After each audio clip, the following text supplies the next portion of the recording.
Assalamualaikum warahmatullahi wabarakatuh. Kami dari kelompok 3 izin mempresentasikan tema kami yaitu maaf. Next slide.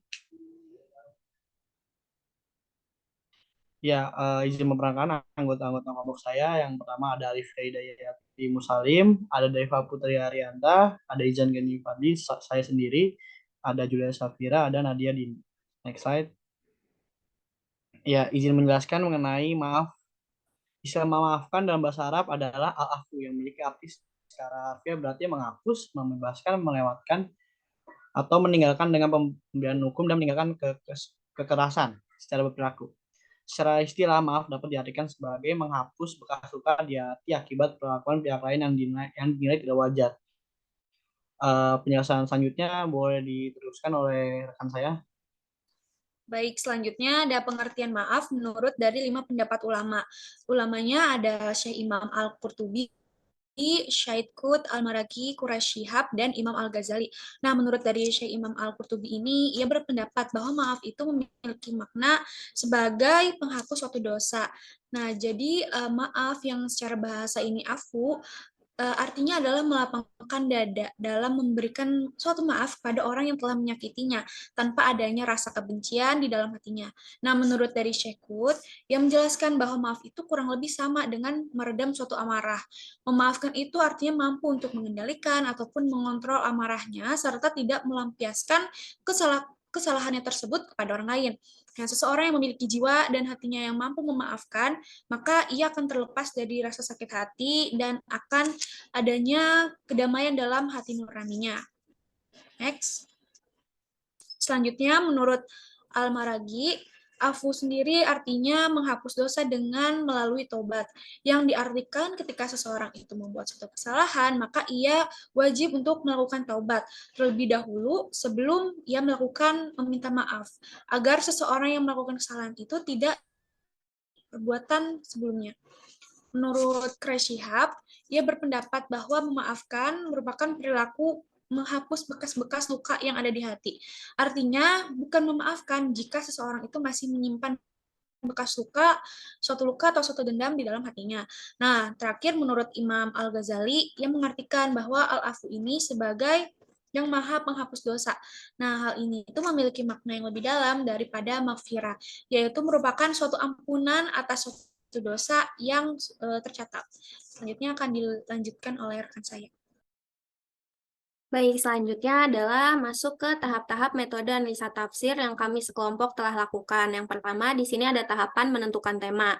Nah, pada tahap pertama ini, yakni menentukan tema, Bu Aziza selaku dosen pengampu mata kuliah kami, itu telah menyiapkan kertas undian yang berisikan tema-tema yang akan kami bahas yang akan dibahas oleh setiap kelompok nantinya. Di mana Bu Aziza meminta masing-masing perwakilan kelompok untuk mengambil kertas undian tersebut. Nah, pada saat itu, kelompok kami mendapatkan kertas undian yang berisikan tentang maaf atau al-afu yang akan menjadi tema pembahasan kami.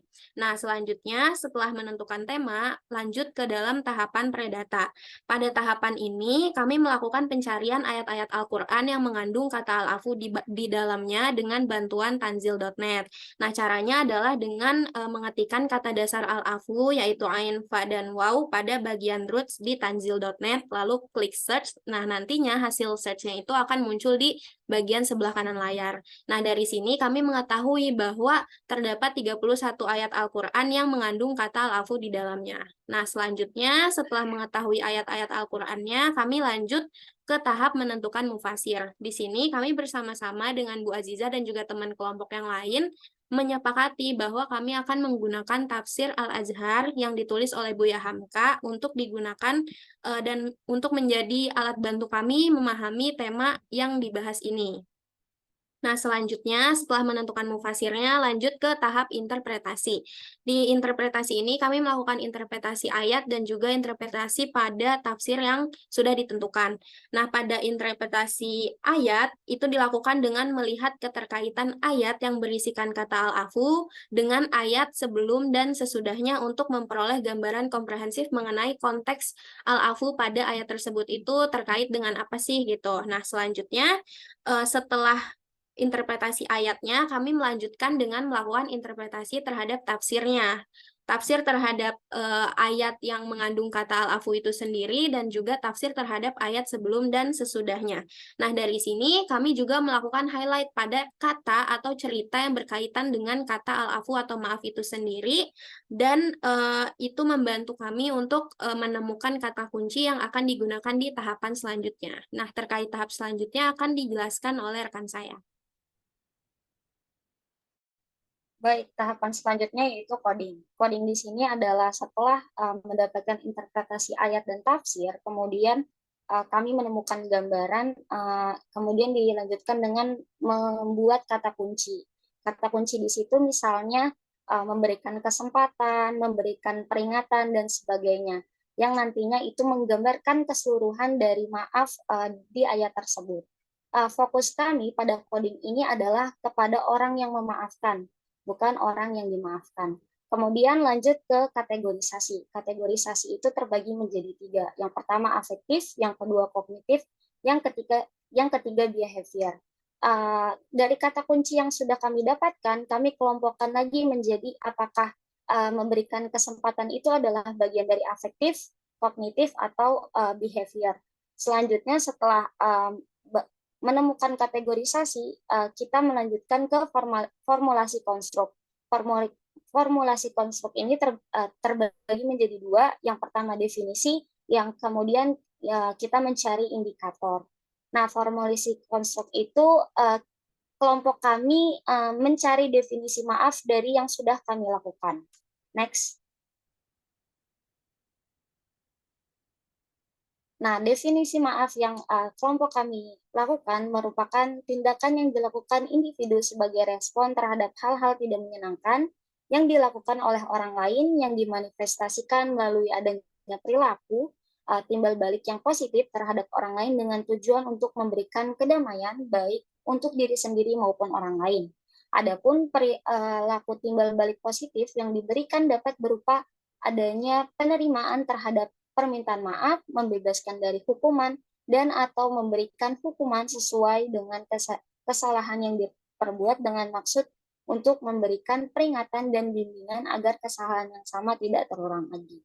Formulasi ini tadi kan dikatakan ada 2 ya. Pertama definisi, yang kedua indikator.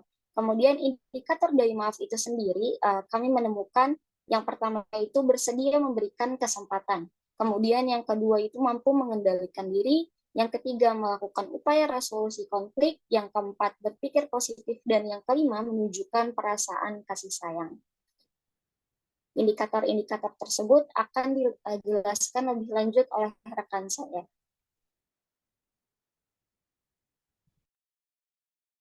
Kemudian ada indikator maaf berdasarkan dari hasil kategorisasi yang telah kelompok kami lakukan.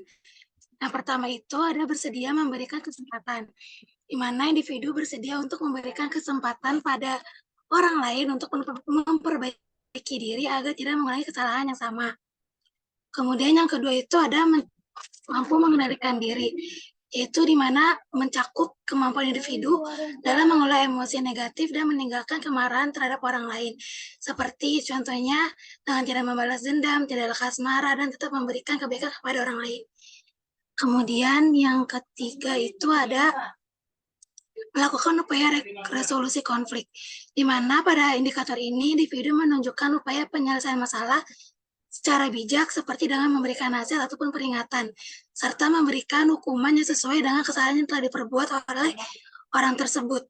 Kemudian yang keempat itu ada berpikir positif, di mana pada indikator ini individu mampu memandang permasalahan dari berbagai perspektif positif dan mampu bersikap tenang dalam menyikapi permasalahan yang ada. Lalu yang terakhir ada menunjukkan perasaan kasih sayang, yaitu di mana individu mampu merespon perilaku tidak menyenangkan dengan bersikap lemah lembut, tidak menghakimi, dan tidak menaruh rasa benci pada orang yang telah menyakitinya. Mungkin dari kami sekian, kurang lebih mohon maaf. Wassalamualaikum warahmatullahi wabarakatuh. Terima kasih.